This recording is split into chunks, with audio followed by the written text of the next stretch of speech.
Hola a todos y bienvenidos. Hoy vamos a hablar de un tema que está dando mucho de qué hablar en Bolivia, la crisis de hidrocarburos.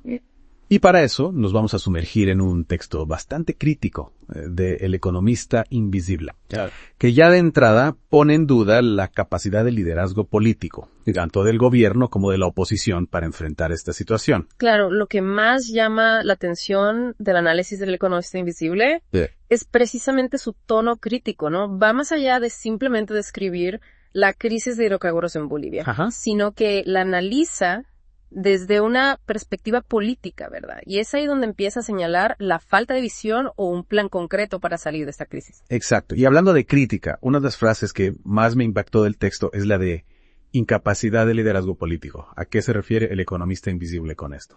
Bueno, la verdad es que es una crítica bastante fuerte. Lo que plantea el análisis es que en la práctica el gobierno actual parece haber tirado la toalla, ¿no?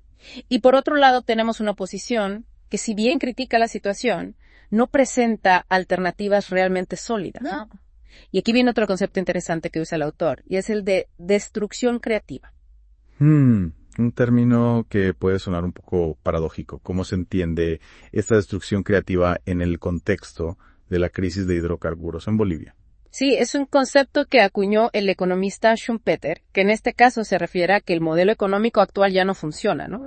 Que se necesitan cambios drásticos, profundos, incluso desmantelar ciertas estructuras para poder construir algo nuevo y salir adelante. O sea, se necesita una transformación de fondo, ¿no? Exactamente. Y aquí volvemos a la crítica al liderazgo. Claro. Porque para llevar a cabo esa transformación se necesita un liderazgo fuerte y con visión de futuro, ¿verdad? Sí, y en ese sentido, ¿qué propuestas concretas plantea el economista invisible para superar la crisis? Bueno, el análisis no da soluciones mágicas, pero sí menciona algunas líneas de acción.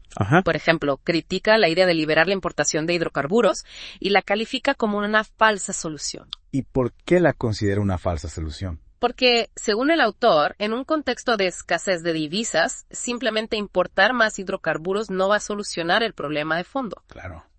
Lo que realmente se necesita es aumentar la producción interna, fomentar la inversión, la exploración y la producción nacional. O sea, no se trata de medidas a corto plazo, sino de cambios estructurales a largo plazo. Exactamente. Que permitan diversificar la economía boliviana y hacerla menos dependiente del sector de los hidrocarburos. Sí, y para eso, como decíamos antes, se necesita un liderazgo con una comprensión profunda de la crisis y con la capacidad de plantear y sobre todo ejecutar soluciones de largo plazo, ¿no? Un liderazgo que esté a la altura del desafío, ¿verdad? Exactamente, no es momento de improvisaciones, se necesita responsabilidad y visión estratégica.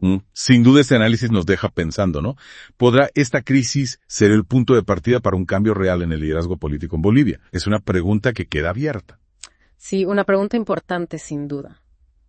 Y bueno, los invitamos a ustedes a que sigan reflexionando sobre este tema crucial para el futuro de Bolivia. Hasta la próxima. Hasta luego.